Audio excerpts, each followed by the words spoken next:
Okay, guys. So we'll start the session. We'll have an extended doubt clearing session as well.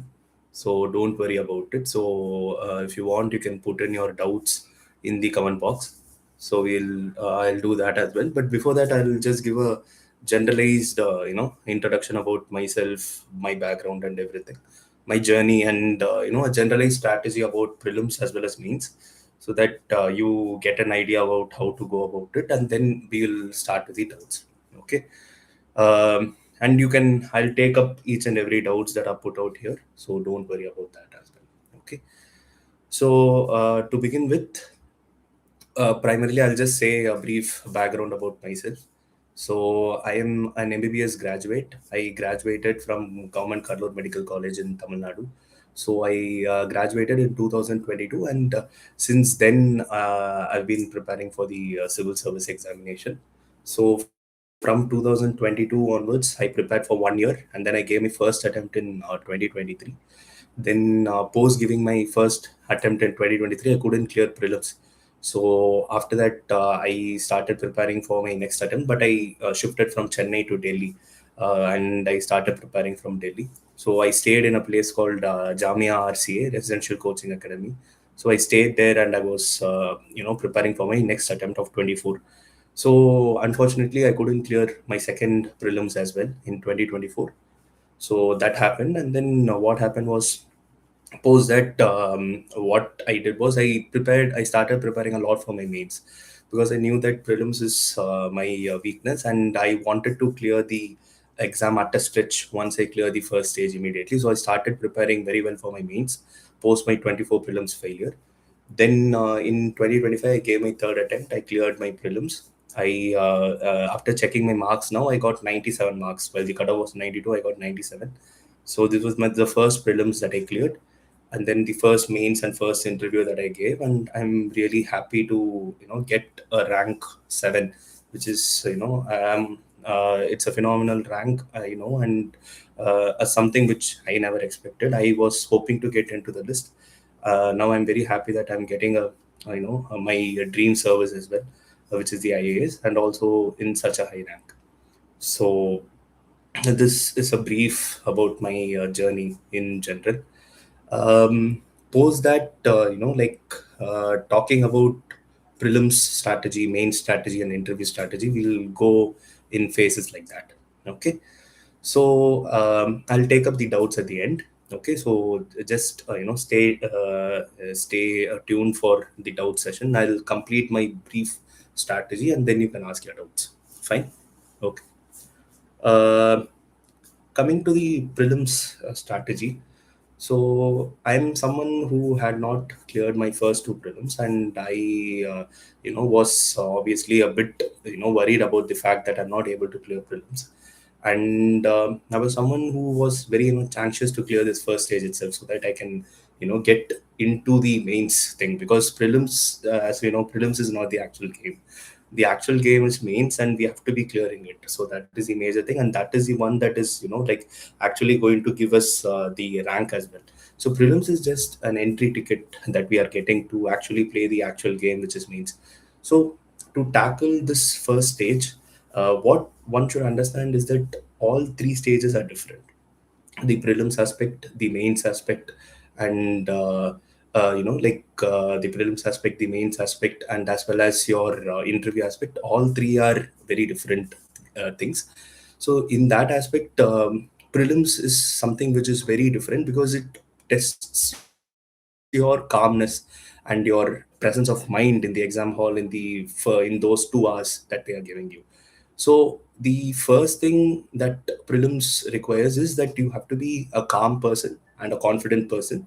And in those 2 hours, you should not lose your confidence, and you should be doing the utmost that you can to get a very good score in those 2 hours that they are giving you.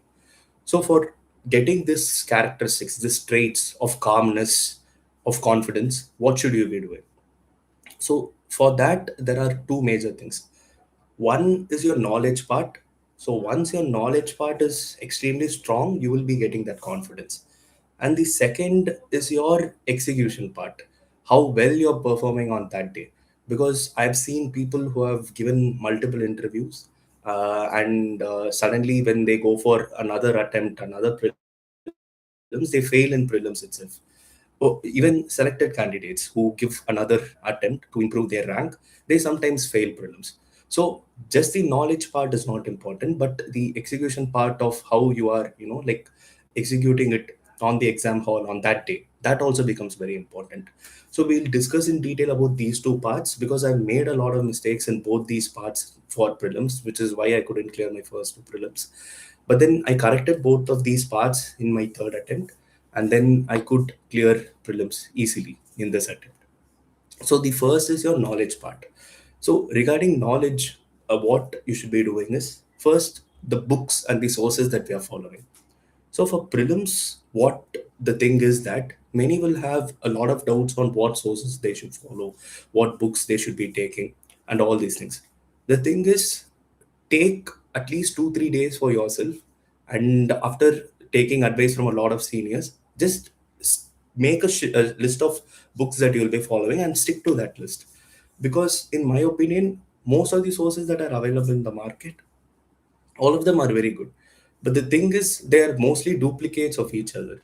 So when you're going for multiple sources, what happens is that you're reading the same content again and again from different books, which is not a good thing to do. So rather than that, what you should be doing is have a stable source, have a fixed book list, and just keep sticking to that and keep revising that itself. So that would be what I would say for the sources of your prelims, basically. So coming to my sources, what sources I followed just the basic sources that everyone else follows. For example, for polity, I used the Lakshmikant, and I also used the Bar Act, which is the actual constitution's Bar Act that I used to flip through it while revising the Lakshmikant, because Lakshmikant is nothing but notes of the actual constitution, which is the Bar Act. So I had both the Bar Act and the constitution polity book by Lakshmikant together, and I used that for polity. Then for geography, the one non-negotiable book that everyone must be reading is the 11th NCRTs for geography. So that should be the one major thing that everyone should be doing. And post that, you can also add on to it your 12th NCRTs as well. So the 11th NCRTs and the 12th NCRTs for your geography. Then coming to history, for economy, we'll complete economy first. For economy, whatever class notes you're doing, that itself is enough. Let's say you're doing a class from Sarthi IAS and you're taking Shivan sir's notes, then that would be enough for you. If someone else is taking classes from Runal sir and you're using his notes, then that is good. So I took my foundation course from Shankar IAS and they gave me the class notes over there and I used it. So that was my strategy for economy, is to just use the class notes, because economy is something which just requires you to do your basic concepts thoroughly. So I just use my class notes for it. And then there is also another a book, a small book called Karupaya, which is very famous in Tamil Nadu for economy. So I use that book for economy. So I used it to complement my class notes. So I've completed polity, eco, geography. Then coming on to history, basic again. Use your modern history spectrum book for modern history. Then for ancient and medieval, I again went back to my class notes of Shankar IAS Academy only. It was comprehensive enough, and I just followed it. Apart from that, I also did the new NCRTs that are there given by the CBSE. I just did that for my ancient and medieval. Then coming on to the more dynamic aspects like environment, I did the basic static stuff for environment from the PMF book, which I felt is a really good book for environment. Currently, I think personally PMF is the best book for environment. Then for the current affairs for science and tech and environment part, I watched Shivan sir's videos this time for prelims particularly. So apart from this, I did not do anything much for current affairs. I did not go for any magazines and all. And this was my basic static book list for prelims, and I just repeatedly revise this continuously. And this helped me to build on to the knowledge part. Coming to the other aspect of the knowledge part, you have your prelims PYQs. So how to do these PYQs? Because people always tell you to do PYQs. Every institute is saying you to do PYQs, but how to do these PYQs? No one will be helping you with. So I basically, what I did was I devised a three-phase strategy for doing PYQs. So the first phase, I did the 1990s till the 2025, which is almost 30 years PYQs. I just mugged up all the answers. Then in the second phase, I went on to do the 2011 till 2025 PYQs. I did that. So, and then in the third phase, I took the 2020 till 2025. So, in the second and third phases, what I did, I went in depth into the PYQs. I went into the other options that are given in each question.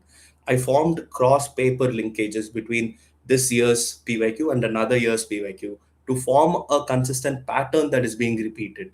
So, this is a pattern that is being repeated, hence, this is a theme that is being asked frequently. For example, administration is a theme that is being asked. Administration of Mauryans, administration of Guptas, administration of the Sultanate. This is something which is repeatedly being asked. So this, and for example, the river system of India. This is again a theme that is repeatedly being asked. So these are the stuff that I particularly did for the PYQ part. So to improve my knowledge, first I revised my static repeatedly. Then I analyzed my PYQs in 3 iterations. So these two is the major things that you do for your knowledge part. Now come to the execution part, which is the second part of prelims that I was talking about. How you perform on that day. Now you have acquired all the knowledge. Now you have all the knowledge with you. But how will you be executing this in the exam hall on those in those 2 hours? So what I generally see people doing is they don't have a fixed strategy for themselves. They don't know how they will be solving the paper in that exam hall in those 2 hours. So they just simply take the first question and they go on till the 100th question and then they come back home. Sometimes people don't even know how many questions they've attempted in the actual exam hall. So to prevent all these from happening, what you should be doing is, so to prevent all these from happening, what you should be doing is that have a fixed strategy for yourself. For example, I had a fixed strategy for myself. The strategy was that I'll be solving the paper in a 3 round series. So in the first round, what I did was I just solved the questions that I'm absolutely thorough about, right? For example, the questions that are directly from the PYQs and the questions that are directly from the static sources and the questions that are able to do logically. So these 3 things I'll be doing in my first round, and almost 50 to 55 questions I'll be solving in my first round. Then coming to the second round, I did around 30 to 35 questions in my second round. So the second round is where I'll be going for questions which I am 50-50. So in the first round, I would have marked out certain questions which I'm half and half. So I would have marked out I would have cancelled out 2 options. I would be stuck between 2 options. I will mark that question and I will move on to the next question in my first round. So these questions I'll take up in my second round and I'll be solving them.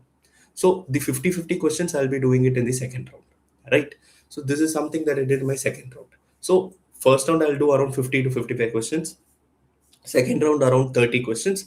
So once first 2 rounds are done, I will be getting around 85 questions. So I had a thing of solving 90 questions. So what I did in my third round, I just solved 5 questions, which are totally random based on my gut instinct. I'll just solve them. Okay. So this I did in my third round, right? So once the third round also gets done, you'll be ending up with that number of 90. So I wanted to get 60 right in that and 30 wrong in that, so that I get the mark of 100. So 60 correct will get you 120, then 30 wrong, if you minus the mistakes and the negatives, you will get it around 100. And this year I planned that only. But in fact, in the actual exam, I got 59 correct, 31 wrong, so 97 marks, but I still cleared the cutoff. So this kind of clarity should be there for you when you're solving the paper. You should know that this is the number of questions that I will attempt. So by now you should be knowing that I'll be attempting 90 questions, I'll be attempting 92 questions, 94 questions. This kind of clarity you should be having, because you will know what is your accuracy rate and what is your accuracy ratio. For example, someone with very good accuracy, what they will do, they'll be attempting just 80 questions or 85 questions. But someone like me who's not that sure of my accuracy, I'm attempting 90 questions. So you decide who you are, you decide how many questions you should be attempting. And also on the day of the exam, you should be deciding this, because sometimes the paper might be really tough.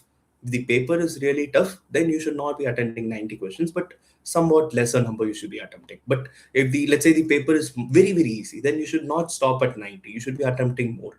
So that is the thing. So you decide upon how many, like questions you should be attempting, the number as well, and have a fixed strategy for yourself. I had a 3 round strategy. You similarly have a strategy for yourself where you know how to solve how many questions in each round. Okay. So this is the execution part. So for the knowledge part, I told you about my sources, my static books, focus on static more than current affairs. So I did not do much of magazines. In fact, I did not do any magazines this year because I knew that even with static, you can clear this exam. Irrespective of how your current affairs knowledge is, you can solve the paper, crack the exam with just your prelims knowledge, with just your static knowledge. So I just focus majorly on static. So for the knowledge part, focus on your static and your PYQs. Then for the execution part, have a fixed strategy for yourself. Have a particular number of questions that you'll be attempting. Okay. So these two things should be there. Okay. So this is for prelims. And if this two is correct, you will be easily clearing this exam. And any other doubts regarding prelims, I'll be taking it at the end. Okay. Now coming to the mains. So basically, for mains, my major strong point was mains only because I did a lot of answer writing practice. Post my first prelims as well as my second prelims, I did a lot of answer writing practice.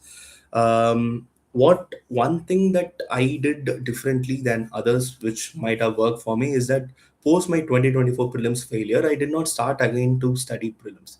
I focus a lot on mains because I knew that even though prelims is my weak point, if without mains knowledge and without mains practice, I will not be clearing this exam because mains is the one that actually gets us the rank. So I did extensive answer writing practice post my 2024 prelims failure.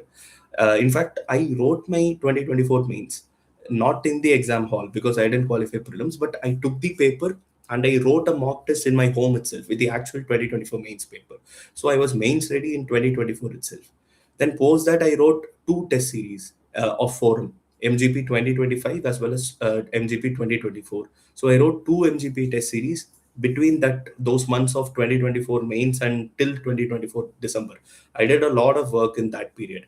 This is what helped me to easily get through mains as well in my first mains itself. So that was the major thing. So have extensive answer writing practice. Apart from this, to talk about the particular sources that I used for GS 1, 2, 3, 4, the major thing that I did differently for GS 1, 2, 3 was that I did not make any notes for myself. I always had the strategy that toppers, previous year toppers, are having their own notes on Telegram. So why should I make my own notes? So I took their notes and then I studied from that. I took Wasim Butt sir's notes. He got AAR 7 in 2022. So I took his notes and then I studied it. Coincidentally, I also got the same rank, 7th rank this year as well. So that was a very good surprise for me as well because I read from another person, topper, who got the 7th rank in 2022. I read his notes. So his notes was my base for my GS preparation for GS1, GS2, GS3. To this, I added a lot of value addition. From where? So I took a lot of value addition from IAS Hub, MK Yadav sir's QEP. So I took some value addition from that. Then Shivan sir's Write Smart classes, I took some value additions from there. Then I wrote forum MGP tests. So I took value addition from their model answers. So from these three places, I took value additions and then I added them to my base notes of Wasim Bhatt sir's topper notes. So this was my major preparation for GS1, GS2, and GS3. Any other particular subject, if you have any doubts, you can put it in the comment box. I'll be answering it later on. Okay. So this you can do. Then coming to ethics. Ethics is something which was very special for me. From the very get-go, when I started my preparation, I always knew that ethics was something very special and I always had a good aptitude for ethics. And I worked a lot on ethics in all my 3 years. So when I did a lot of work in these 3 years for ethics, that helped me to get the highest marks in ethics this year. I got 138 marks in ethics, which is the highest this year. So I read personally for ethics, I put in a lot of effort. In ethics, I made a separate notes for myself. For other GS papers, I did not make any notes, but for ethics, I separately made notes. So how did I make notes for ethics? So I took all the PYQs that has been ever asked in ethics from the first ethics paper till 2024. I took all the ethics papers, all the PYQs, and I individually made online notes on each one of them, and I took the help of AI, and I took the help of forum read book, and I also used the internet to find out new examples, unique quotes, and I made notes PYQ based. So that helped me to make notes in a question answer format, and that also helped me to put out the answer in the actual exam hall for the ethics paper. So this is the major thing that I did for ethics. Apart from this, what did I do? I had a fixed template for myself for ethics to, write in the exam hall. So what was this? What was this template? So I had a template where I knew that I will be bringing in a mythological perspective, which is Ramayana, Mahabharata. Then I will also be bringing in a Western philosophical perspective, which is your Kant, which is your utilitarian ethics, which is your Rawlsian justice. So I will be bringing in all this. Then apart from this, I will also be bringing in an Indian perspective, which is your Gandhian philosophy, Tagorean philosophy, Vivekananda's philosophy. I'll be bringing in all this Tirukural from Tamil Nadu. So all these things I'll be bringing in. So I'll be bringing in mythology of Ramayana, Mahabharata as well. I'll be bringing in Western philosophers as well. I'll be bringing in Indian philosophers as well. I'll also be bringing in our Indian culture, which is your four ashrama, varnashram, those things, as well as your the other Upanishads like Vasudeva Kudumbagam, all these quotes. I used to bring in all these varieties of things into each and every answer. Then, apart from this, I also brought in a civil servant's perspective to each and every answer, irrespective of them asking it or not. I brought in a civil service perspective in all the answers that I wrote. So this was another thing that also helped me to get the highest marks this year in ethics, 138 marks. So any doubts in ethics also, if you have, you can just ask it, and then I'll be answering it at the later end of the session, right? So this is my general preparation with regards to the ethics paper and GS 123. Now coming to essay. So essay I got 110 marks. For essay, what I particularly did was I just took the PYQs and I classified the PYQs into common themes. For example, if courage and determination is one theme, I clubbed all the PYQ topics that have been asked under this theme into this particular theme, and I made notes on it. So this is something that I followed for essay. And that one thing that I would advise you guys is to focus equally on the first essay as well as the second essay. Since I couldn't focus much on the second essay because of time constraints, I think that is why I had gotten 110. I could have maybe gotten 120 or 130 also, which will be a very good score in essay. So focus equally on the first essay as well as the second essay. So this is what I will say. Coming to optional, since I'm a doctor, I'm a medical doctor. I am someone who comes from the medical background, but I was not much drawn towards the medical science option. So the best option for me was to take anthropology, and that is what I took as well. And in anthropology, I got decent marks. I got 266, but I still there. I could have aimed for even more of 280 or 290. So the single most thing that helped me in anthropology was physical anthropology, which because of my strength in physical anthropology, it helped me a lot to get to this score of 266. Because I couldn't do much answer writing practice because of time constraints. I was mostly focusing on GS. So in this, I hardly wrote much tests for anthropology, but still I could end up with a good score because of my strength in physical anthropology. So for anthropology optional, I would ask you guys to focus on basically the physical anthropology part and the static part of it rather than the socio-cultural part. So I will tell you the topics that you should be focusing on. For example, in paper one, focus on primates, then focus on your fossils, then focus on archaeology, then go to your genetics, then take paper 2 and complete archaeology and fossils from there. So if you're thorough with this aspect, because this aspect is the static part of anthropology or the physical part of anthropology, as I would like to call, and this never changes. For example, again this year they asked about drama Dramapithecus debate. So it is something which is never going to change. So the fossils are never going to change. The archaeology is never going to change. Your primatology is never going to change. Your genetics is not going to change. So be thorough with this aspect. Keep practicing on this aspect. Keep drawing diagrams on this aspect. You should be thorough with all the primatology skull diagrams, and you should also be thorough with all the fossil diagrams as well. So if you're thorough with this, you will be getting very good score in anthropology. Give the next importance to sociocultural anthropology, because see, sociocultural anthropology is something which is very dynamic. because nowadays they are going beyond the scope of the syllabus. They're asking thinkers who are not even given in the syllabus. For example, once they asked about Arjun Appadurai and globalization, which is not given in the syllabus. So they're going beyond the syllabus. So try to restrict yourself for socio-cultural anthropology and focus more on the physical anthropology. So this is something that I would give an advice to you guys. Again, what sources did I follow for anthropology? I just followed the basic topper notes. So for physical anthropology, I followed Narayan Amit sir's notes. Then for paper two, which is your Indian anthropology and your tribal anthropology, I followed Mandar Patki sir's notes. So Narayan Amit sir's notes and Mandar Patki sir's notes, they both are very extremely well done, and I just followed them. Then for the overall answer writing format, I followed Lagima Tiwari ma'am's notes. So I followed these three topper notes. Then I used Akshay Jain sir's book Demystified Anthropology to get a basic idea about the entire syllabus. So these were the four sources that I used for anthropology, and this is how my anthropology preparation went. So this is all about mains. So mains is all about answer writing. Write as many answers as you can, and if possible, I'll take a separate session on mains as well, because now I know that most of you will be focusing on prelims. So separately, we can also have a separate session for mains as well. Okay, and particularly for ethics, because I've gotten the highest this year. Now coming to your interview. So personality stage, you might think that it is something which is, something that you should not focus right now. You should be focusing on prelims and mains, but it's not like that. You should be focusing on your personality level from the personality stage from the beginning itself. Why is this important? Because I personally have seen many people who, once they clear mains, they come to the personality stage and then they start looking for hobbies. They start looking for things to put in their DAF. This is something which should not happen. So start building a hobby.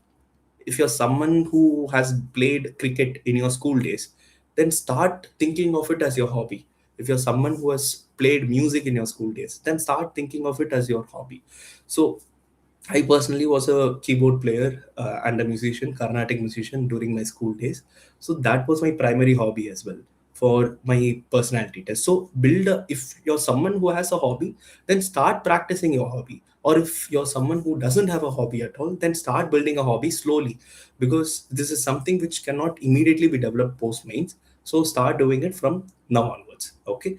So this is the only single advice that I would give you for personality test right now. Apart from that, what I did for personality test was that I took my DAF and then I took a lot of questions in each part of my DAF.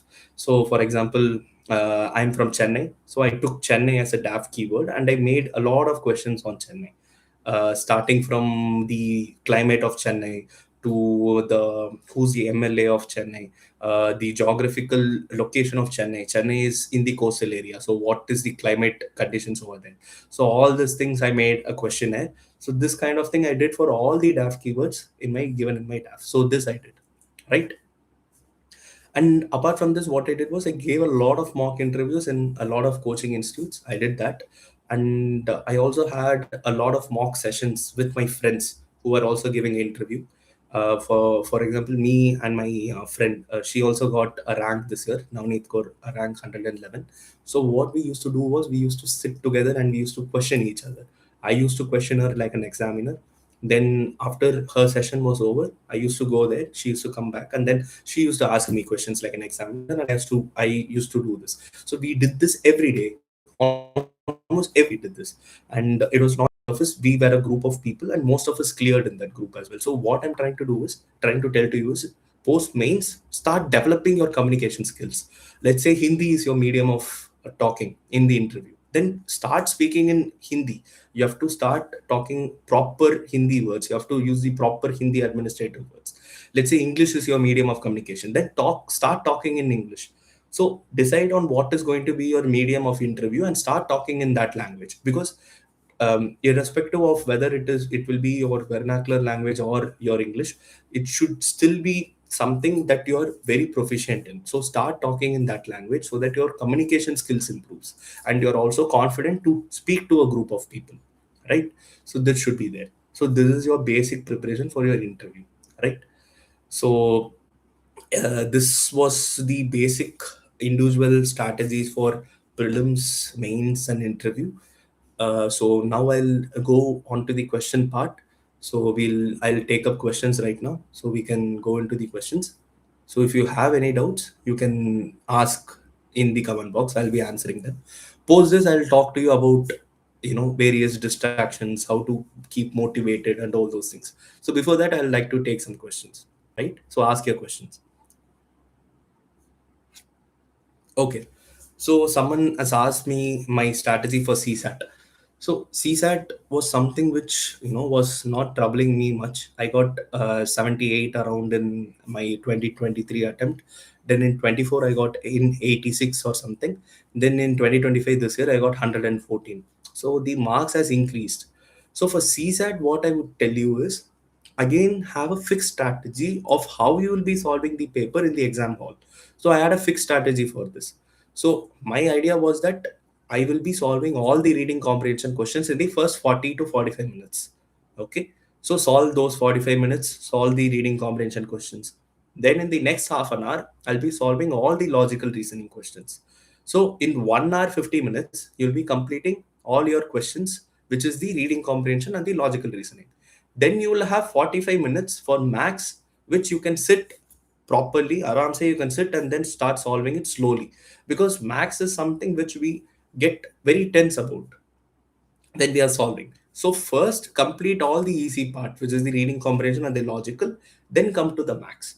And again, why did I have this kind of a strategy? Because I know my strength and my weakness.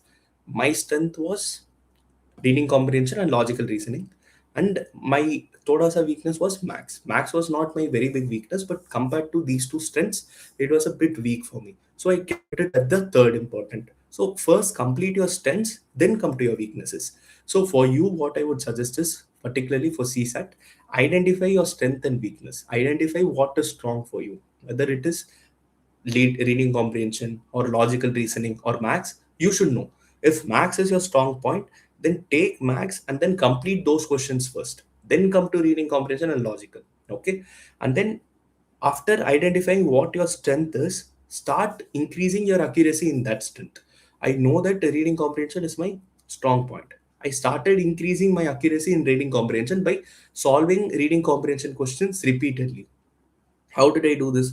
I took the PYQs from 2014 till 2024, all the reading comprehension questions, and I started solving them. Because my accuracy in reading comprehension increased, I got 78, then 86, then 112. So it steadily increased because I know what my strength is, and I increase my accuracy in strength. So let's say max is your weakness. Then don't focus too much on max. Focus on what your strength is and increase your accuracy in that strength. This is a better way to do your CSAT strategy. Fine. So whenever you're practicing CSAT, first solve the questions that you're very strong at and increase your accuracy in them. Then go to other questions. So this would be my CSAT strategy and advice to you all. Okay. So for CSAT, I just prepared using your PYQs, right? So I didn't take any special coaching for CSAT. So I just took the PYQs and I started practicing from them itself. And for max, in fact, I didn't know any formula. I just know the NCR NPR formula, which is the permutation combination. Apart from that, I did not know any other formulas for CSAT, right? Anything else?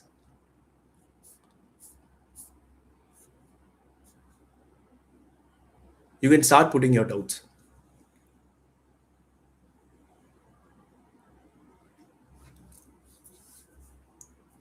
Okay, so someone is asking how they should start reading the newspaper. So, see, newspaper is something which you should not read just for the exam sake alone, right? So, just start reading it. It doesn't matter how you're reading it or in what way you should read it, but just start flipping through the pages, start reading the editorials, start following issues that are happening. First of all, stop linking everything to the exam. Start thinking how this will come in the exam. Stop doing that. First, just start reading the newspaper and start gaining your lateral general knowledge. That will somehow help you in mains and prelims and interview. That doesn't matter now, but just start reading it. That is all I will say. Yes, you should start reading the newspaper whenever it is possible. Whenever you have started the preparation, you should start reading it. Okay, so someone is asking Tamil Nadu textbook. You can use anything for history. Tamil Nadu textbook is good. You can use any edition. It doesn't matter at all.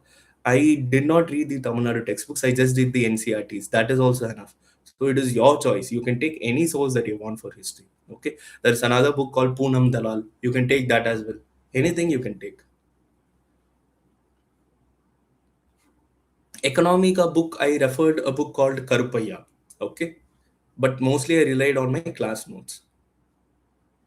Okay, where did you get your motivation from? So that I will tell you. Okay, so for revisions for prelims, how will someone revise for prelims? So basically, what you should know is again here, what I did for revision was I wrote a lot of mock tests. So when you're writing a mock test, you will find that some areas are weak for you. Let's say I made a question wrong in financial emergency. Then I will take back the emergency chapter in Lakshmikant and then I will revise it again. So this kind of revision I did. I wrote a test and then from there, from the mistakes, I started revising. So this is what revision I did. Apart from this, I kept one plan for myself. So I kept a plan starting from the exam date. So if the exam is on 25th of May, then what will I do on 24th? What will I do on 23rd? Then 1 week before, what will I do? 2 weeks before, what will I do? 1 month before, what will I do? So I put a plan like that and then started revising. So that is one revision that was going on.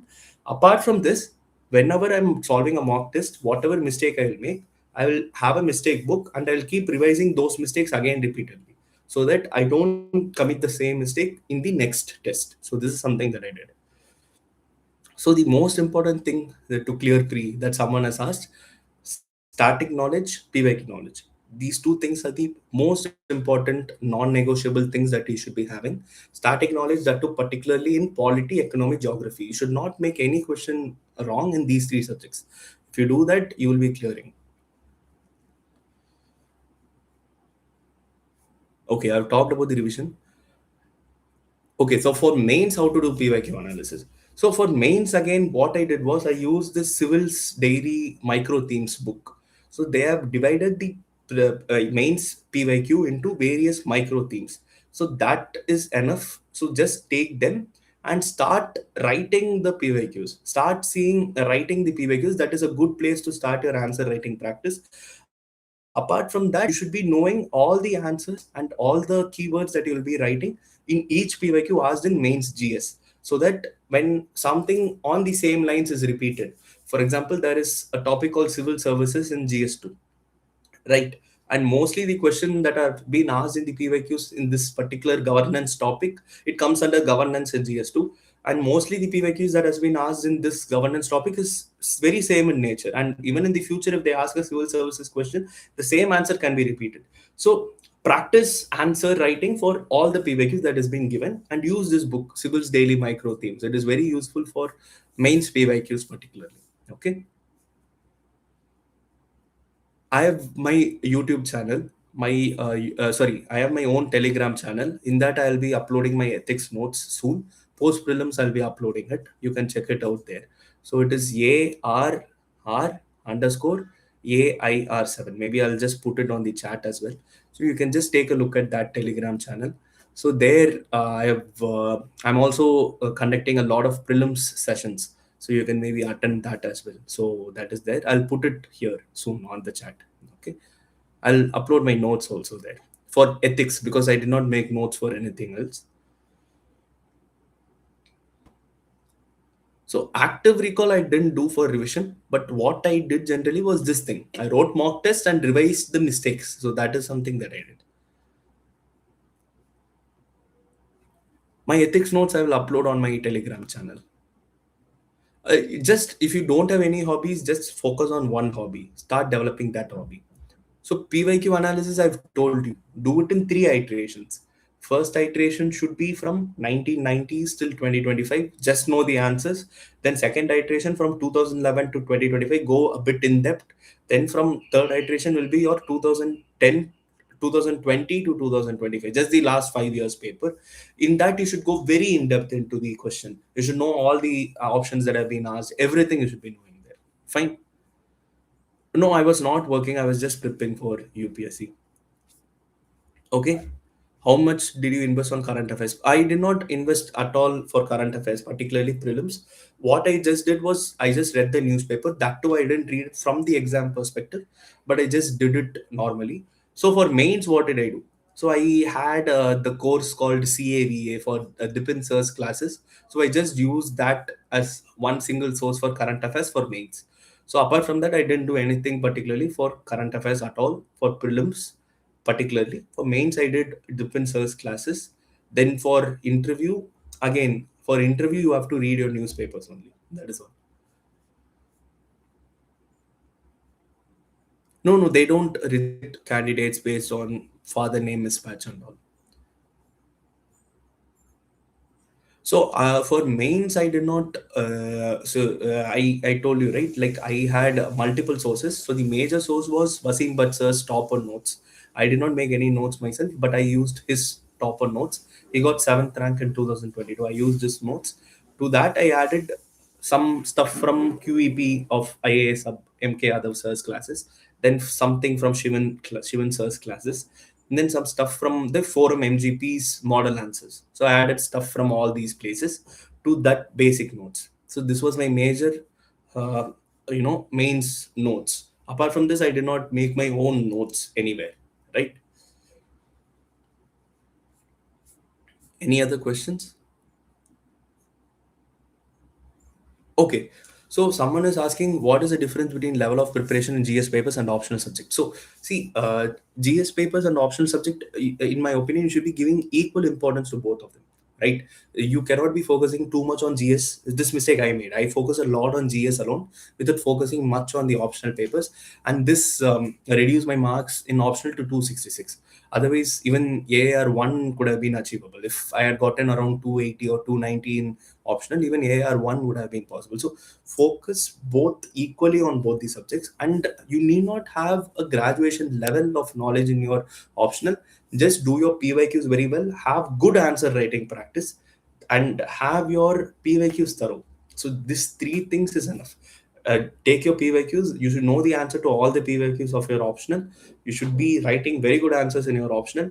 And for example, you should know the technicalities of your optional. For example, in my optional of anthropology, drawing diagrams is very much of importance. So that should be done majorly. So I was doing that. Okay. So like that, each option will have its own unique point. So that unique point you should be knowing. So if you do all these three, you will be guaranteed getting 280 or 290 marks in optional. So focus equally on both of them. So strategy for current affairs: do not go behind magazines. Just read your newspapers aram se. Then maybe just before prelims, you can take up any compilation for just science and tech and environment. Then for mains, again, I went for one current affairs class from Dipin sir. So that I did. So I majorly just followed, again, follow one source. Don't go behind multiple sources. But newspaper reading is again very important. But don't ask me then how I will be using this in this, like how I should be making notes from the newspaper. That should not be the thing. You should read the newspaper without making notes from it, just to gain knowledge. So this should be your current affairs strategy, right? Okay, spectrum is not compulsory. You can go for whatever source you want. Okay, so how to improve on the 50-50 questions in prelims. So for this, what you should be doing is, um, you should again start going back to your static part, static and PYQ part. If your static is very well strong, the number of 50-50 questions will first reduce, because you know that the answer is C, or you know that the answer is A. Because of your static not being thorough only, this 50-50 thing keeps happening. So again, go back to your basics. Go strengthen your three major subjects. What are they? Polity, economic, geography. Keep strengthening these three. If you keep strengthening these three, the number of 50-50 questions will come down. Right? Yes, you cannot revise newspaper. Who's asking you to revise newspaper? I'm not asking you to revise newspaper. Just read the newspaper. And you know how revision happens in the newspaper. Let's say some event has happened today. A very important event is happening today. So first that will come in the headlines. So you will read it in the headlines in today's newspaper. Then tomorrow you will be reading it where? You will be reading it in the second page or the third page. Then day after tomorrow, again you will read about the same event. But where? In the editorial. Then 3 4 days later, where will you read it? You will read it either in your explained page for Indian Express or the text and context page in the Hindu. So the same thing, you're reading it repeatedly for 4 5 days from the newspaper directly in a week. So it will be invariably ingrained in your brain. So that itself is revision for you, right? That is what I told for prelim specifically. Current affairs is not needed to clear this exam. I myself did not do any current affairs magazine at all for clearing this. I got 97 marks. But still, let's say you're having a FOMO on what current affairs magazine that I should follow, then just have one yearly compilation for environment and science and tech alone. Just do that before the exam and go write it. That is all. That is enough, right?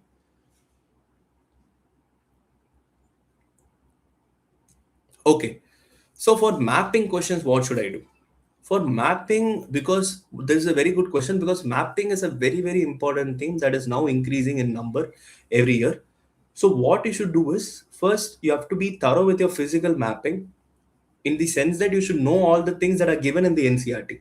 For example, take the Indian geography textbook of 11th NCERT, and then there you will find some rivers names that are given in the drainage topic.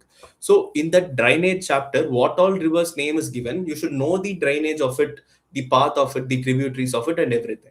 So this thing should be there. So you should know all the mountains that are given over there. So this is the thing that you should be doing. And for this, YouTube is providing a lot of videos. A lot of institutes are giving a lot of videos. One impressive video is the Study IQ's video for rivers. So that can be seen. So this is the thing. And another strategy that I personally did for mapping was I bought the blank map, blank Indian outline, political outline map. I bought it. And on that, I drew the rivers, I drew the mountains, and I studied from the mapping. So I practiced on the map and I studied. So this helped me to practice my mapping more. So now what they're doing is they're moving on from Indian mapping to international physical mapping.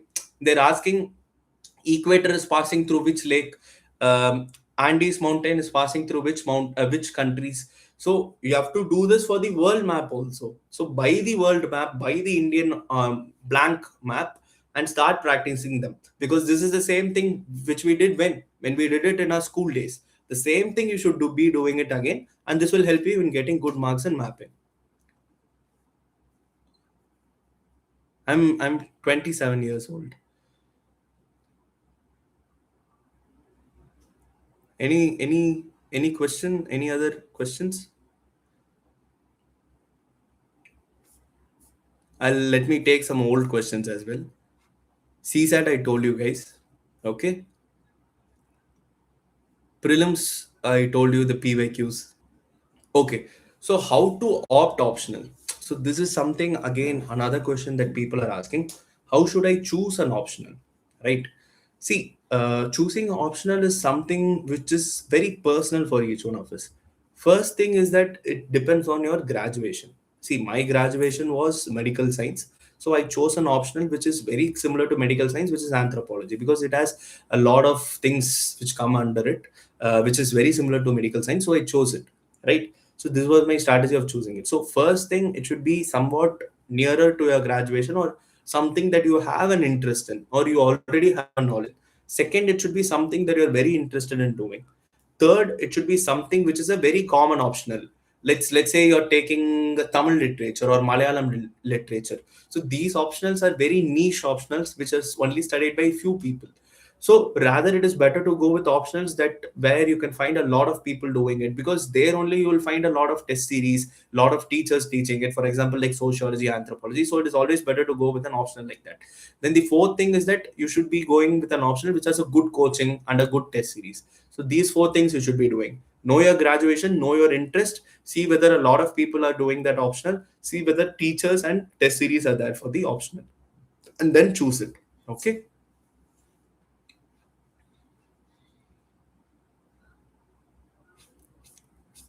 Any more questions?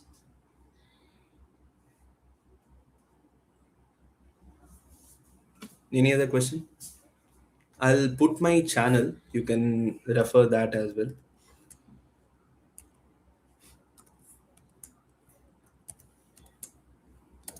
You can search this on the Telegram. You will get it. ARR, which is basically my name, AR Rajah underscore AAR7. ARR underscore AAR7. So this is my channel. I've also put it on the chat box. ARR underscore AIR7. So in that, mostly I'll be doing it. No, no, you need not do PIB, PRS for your current affairs. That will not be needed. Okay. Okay. So, what is needed to be a topper other than consistency and motivation? First of all, I'll tell you whether consistency and motivation are enough, are needed or not. First of all, motivation is needed. How or why is motivation needed? See, motivation is something which is needed because you should be clear in the goal that you have set for yourself, right? See, I decided that I'll be leaving my profession of being a doctor and getting into UPSC. I knew that why I wanted to do this. I wanted to do this because I served as a doctor during the COVID-19 pandemic. As an intern, I was serving. I could literally see the problems that people are facing and how public service and or the public servants, civil servants are working tirelessly to take care of it.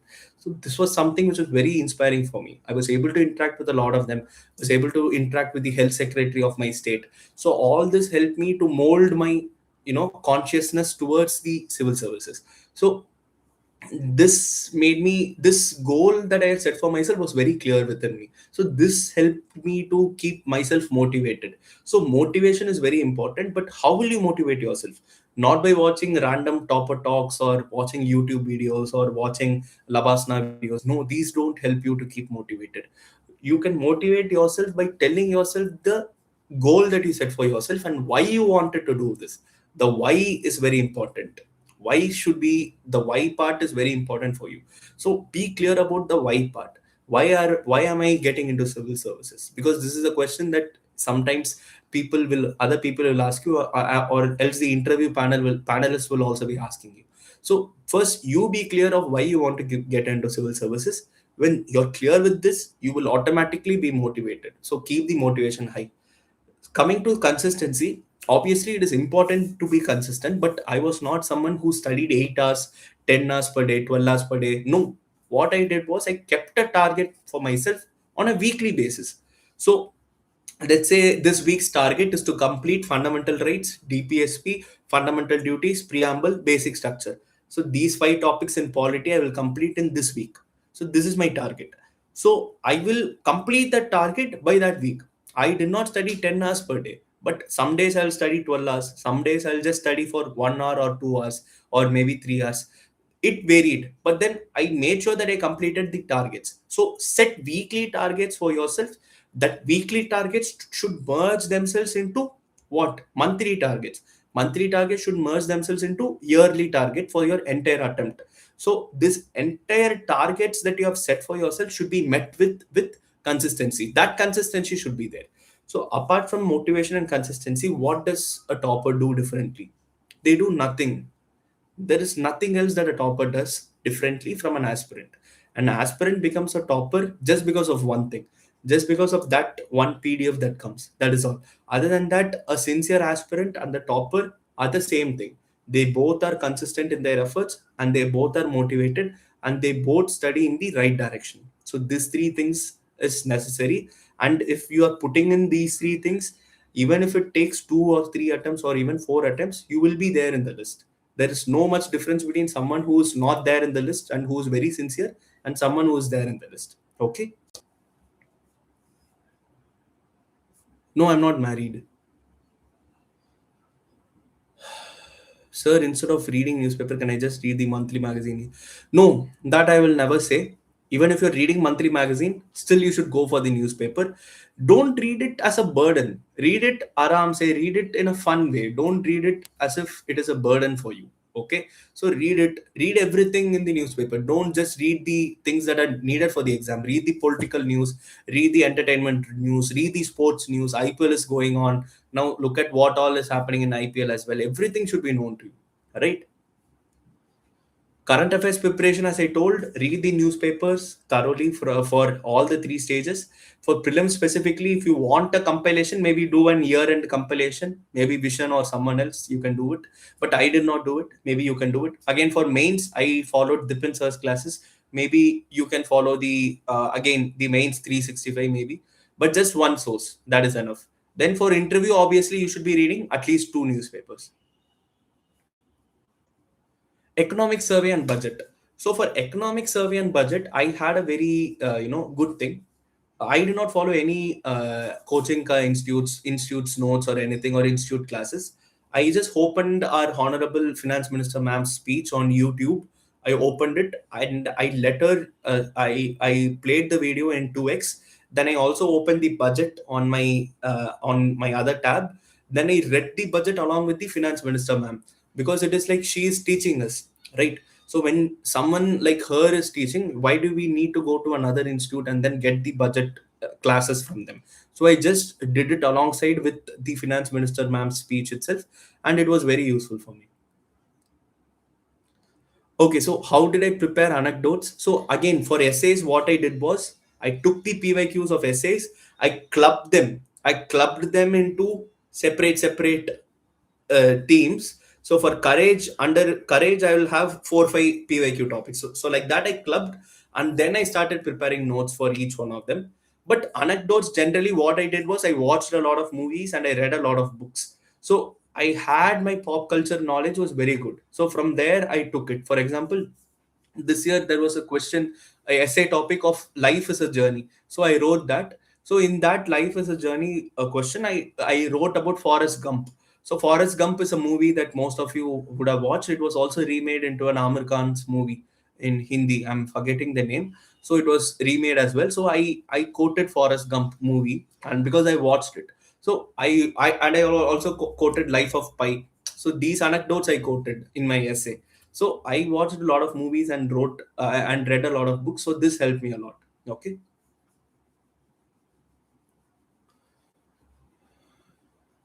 For prelims, the question bank, I took the forums prelims workbook, the prelims workbook of forum. That was a good source. No need to take notes from the newspaper every day. No, no, no, not at all. Don't take it. Will form a huge chunk. What you're saying is correct.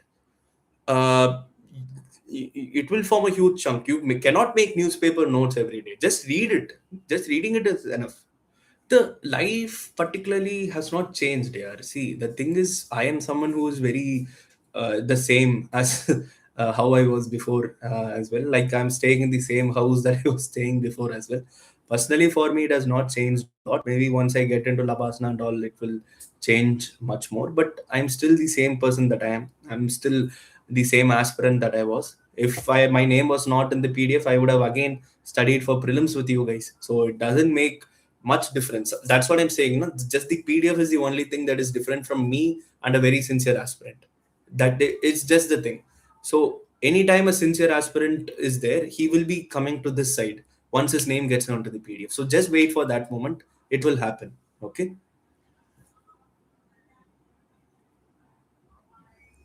Okay. So in this last 30 days, how to handle self-doubt and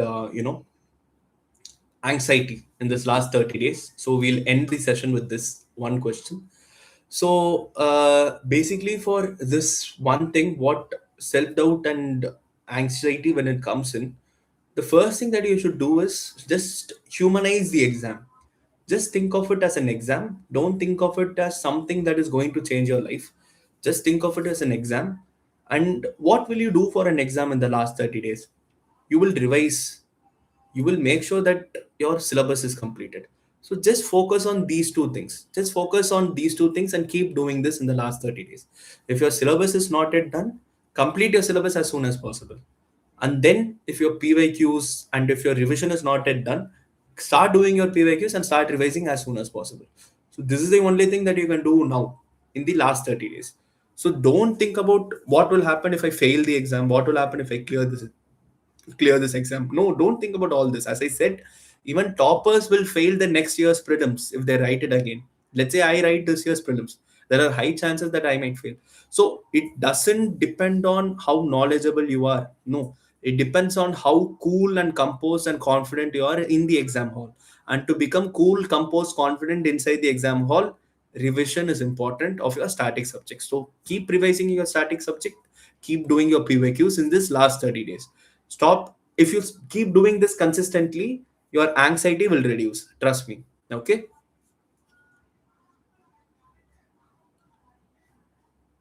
So for anthropology, just follow your toppers' notes. That would be enough. So I particularly did that only. Three toppers: Lagima Tiwari ma'am, Narayan Amit sir, and Mandar Patki sir. So I just follow their notes. And any coaching institute that you're taking foundation from, just do that. Okay. For main separately, again, I will request the UPSC time administration as well to maybe conduct another live for mains in particular. Post prelims, we will have a separate session for mains as well, right? So with this, I think we can stop the live now. So it was nice talking to you all. We'll again have much more sessions. I'm planning to do many more sessions with you guys. Okay, so we'll take much more sessions then. Just to end, you can reach out to me again. You can reach out to me on my Telegram channel, which is ARR underscore AIR7. So I have a discussion group there as well, and you can directly put the doubts there. I will be answering them. So that is there, and I also conduct regular sessions over there, so we can meet over there as well. So that is the thing. So on Telegram, you can text me, or you can ping me anytime. Or my Instagram is also there, Rajah underscore AR. There again, you can ping me, and I'll try to answer your doubts. Okay. And at this time, I would like to thank UPSC Time as well. They're doing a very splendid, fantastic job of connecting the toppers to the aspirants. So I just hope that they keep doing this. And I promise you guys, I'll come back again for mains as well. Right? So any other doubts, you can ping me on Instagram, or majorly I'll be active on Telegram as well. So you can ping me there on my channel. Right? Okay. Thank you guys. I'll just put my channel name once more so that you are, aware of it. Right. So this is my channel name, you can ping me there. Okay. And again, talking about UPSC Time, he's doing a very splendid job. So a lot of toppers have interacted with you.